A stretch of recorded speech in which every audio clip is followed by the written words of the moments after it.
नमस्कार, आपका स्वागत है फटाफट खबरों में। मैं हूं आपके साथ रुचिका जसवाल। आज हम लेकर आए हैं उत्तराखंड के हर छोटे बड़े शहर की सबसे तेज और ताजा खबरें। तो चैनल को सब्सक्राइब कीजिए और वीडियो कहां से देख रहे हैं कमेंट बॉक्स में जरूर बताएं।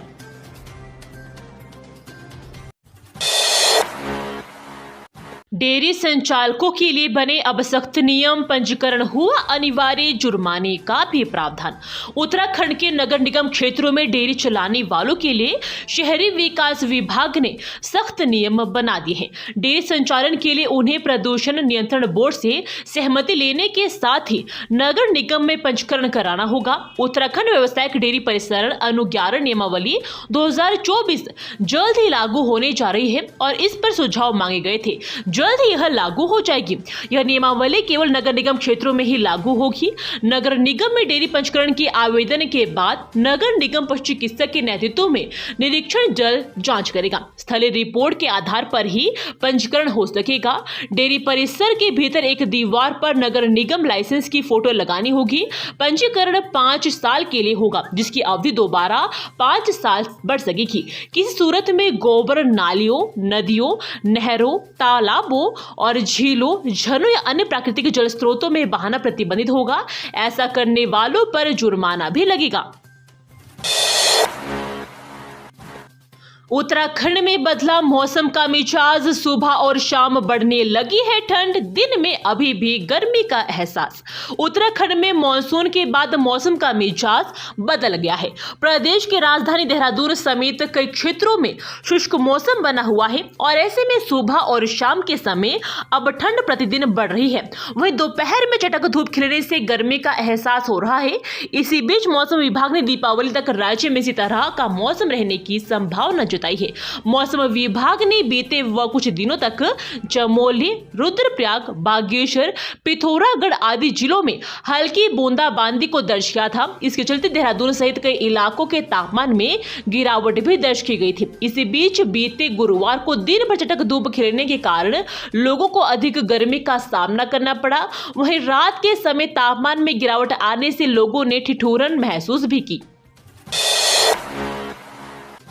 जिला प्रशासन ने किया बहुउद्देशीय शिविर का आयोजन, बड़ी संख्या में फरियाद लेकर पहुंचे लोग। उत्तराखंड में देहरादून के विकास खंड रायपुर में जिला प्रशासन की ओर से बहुउद्देशीय शिविर का आयोजन किया गया।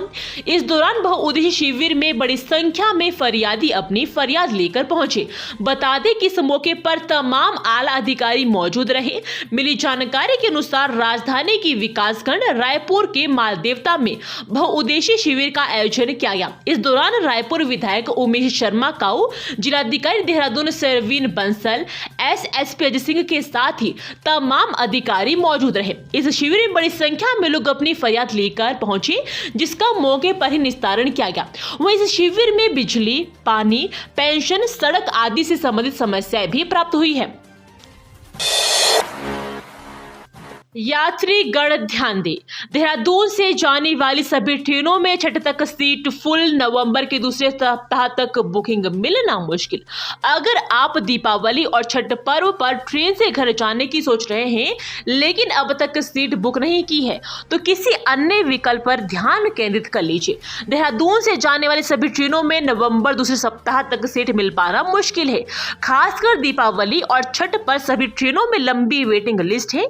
यात्री को राहत देने के लिए इस बार दूर से कोई स्पेशल ट्रेन भी नहीं चलाई गई है। देहरादून से जाने वाली सभी ट्रेनों में नवंबर दूसरे सप्ताह तक सीट मिल पाना मुश्किल है। खासकर दीपावली और छठ पर सभी ट्रेनों में लंबी वेटिंग लिस्ट है। यात्रियों को राहत देने के लिए इस बार दूर से कोई स्पेशल ट्रेन भी नहीं चलाई गई है। टीचर स्कूल नहीं पहुंचे तो छात्र छात्राओं ने खुद पेपर व उत्तर पुस्तिकाएं बांटी और दे डाली परीक्षा। सरकारी शिक्षा व्यवस्था की बदहाली का इससे बड़ा प्रमाण क्या हो सकता है कि विद्यालय में पढ़ाने के लिए तो छोड़िए, परीक्षा संपन्न कराने के लिए भी अध्यापक ना हो।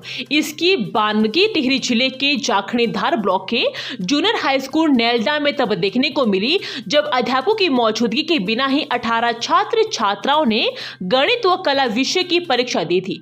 हैरत देखिए कि विद्यालय में इतना 2 में एक भी अध्यापक परीक्षा कराने के लिए उपस्थित नहीं था। हालांकि अब शिक्षा विभाग लापरवाह अध्यापकों की विरुद्ध कार्रवाई और परीक्षा को दोबारा आयोजित कराने की बात भी कह रहा है। टिकट के 2 दावेदारों से भाजपा असहज, ऐश्वर्या रावत से पार्टी नेतृत्व ने की पूछताछ। केदारनाथ उपचुनाव में टिकट के 2 दावेदारों की गतिविधियों ने भाजपा को असहज कर दिया है। विधानसभा सीट पर विधायक रही दिवंगत शीला रानी रावत की बेटी ऐश्वर्या रावत की फेसबुक पर टिकट की दावेदारी को लेकर एक पोस्ट डाली गई है, जिसे पार्टी नेतृत्व ने बेहद गंभीरता से लिया है। सूत्रों के मुताबिक प्रदेश महामंत्री संगठन अजय कुमार ने पोस्ट के संबंध में ऐश्वर्या से पूछताछ की है। बताया जा रहा है कि ऐश्वर्या ने सफाई दी है कि उनका फेसबुक अकाउंट हैक कर यह पोस्ट डाली गई है। उन्होंने इस संबंध में पुलिस को शिकायत भी की है। जल जीवन मिशन में कम प्रदर्शन कर रिपोर्ट तलब, मुख्य सचिव राधा तुड़ी ने जताई नाराजगी। मुख्य सचिव राधा तुड़ी ने जल जीवन मिशन योजना के तहत अपेक्षाकृत कम प्रदर्शन करने वाले जिलों पर नाराजगी जताई। उन्होंने योजनाओं की भौतिकीय प्रगति, वित्तीय समापन, एक्शन टेकन रिपोर्ट, गांवों की हर घर जल प्रमाणीकरण की रिपोर्ट तलब की है। इसके साथ ही जिलाधिकारियों को विशेष मॉनिटरिंग के साथ ही हर सप्ताह जल समीक्षा करने के भी निर्देश दिए। मुख्य सचिव राधा तुड़ी ने जिलाधिकारियों, प्रशासनिक मशीनरी के साथ टेक्निकल टीम को सक्रिय करने के भी निर्देश दिए। जेजेएम के तहत कार्यों की गुणवत्ता के मुद्दे का गंभीरता से संज्ञान लेते हुए मुख्य सचिव ने इस संबंध में अधिकारियों की जिम्मेदारी तय करते हुए कड़ी कार्रवाई करने को कहा। आपदा से कमजोर पड़ी पहाड़ियों पर लगेगा तार का जाल, भूस्खलन से मिलेगा छुटकारा।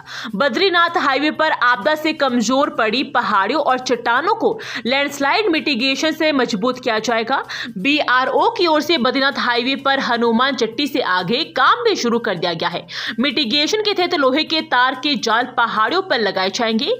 इससे टैया पुल, बलदोड़ा, लामबगड़, रंडाग बेड़ और हनुमान चट्टी क्षेत्र में चट्टानों से होने वाले भूस्खलन को रोका जा सकेगा।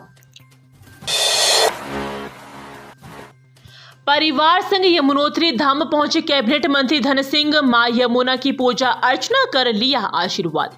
कैबिनेट मंत्री धन सिंह रावत सपरिवार सहित शुक्रवार को यमुनोत्री धाम पहुंचे। धाम में पहुंचने पर उनका स्वागत किया गया। यमुनोत्री धाम की यात्रा पर पहुंचे स्वास्थ्य मंत्री धन सिंह रावत ने सपरिवार दिव्य शिला पर पूजा अर्चना कर मां यमुना की पूजा आरती कर दर्शन किए। इससे पहले बड़कोट में गुरुवार शाम को उनका स्थानीय लोगों ने स्वागत किया और बड़कोट में तैनात फिजिशियन का स्थानांतरण कर यथावत रखने की भी मांग की, जिस पर स्वास्थ्य मंत्री धन सिंह रावत ने सकारात्मक आश्वासन भी दिया। दिवाली पर श्रद्धालु धाम आए तो पटाखे ना जलाए, केदार सभा के अध्यक्ष ने की सभी से खास अपील। केदारनाथ धाम में दीपावली पर आने वाले श्रद्धालु से केदार सभा के अध्यक्ष राजकुमार तिवारी ने खास अपील की है। उन्होंने सोशल मीडिया के जरिए सभी लोगों से अपील की कि दीपावली पर अगर धाम में आए तो आतिशबाजी ना करें। इलेक्ट्रीशियन पर गिरा सिलेंडर, सिर के चिथड़े होकर सड़क पर फैले, जानिए कैसे हुआ हादसा। सिंधी चौराहे के पास स्टैंडर्ड स्वीट्स हाउस की दुकान के गोदाम में चढ़ाया जा रहा गैस सिलेंडर गिरने से नीचे खड़े इलेक्ट्रीशियन किच्छा निवासी लालता प्रसाद 42 वर्षीय की मौत हो गई। इसी दुकान में लगे एसी की मरम्मत करने के लिए वे बृहस्पतिवार सुबह आए थे। लालता अपने बड़े भाई के परिवार का भी खर्चा उठाते थे। उनकी मौत से दीपावली से पहले ही 2 परिवारों का चिराग बुझ गया। ये थी आज की फटाफट खबरें। हम मिलेंगे अगले बुलेटिन में, तब तक के लिए धन्यवाद। जय हिंद।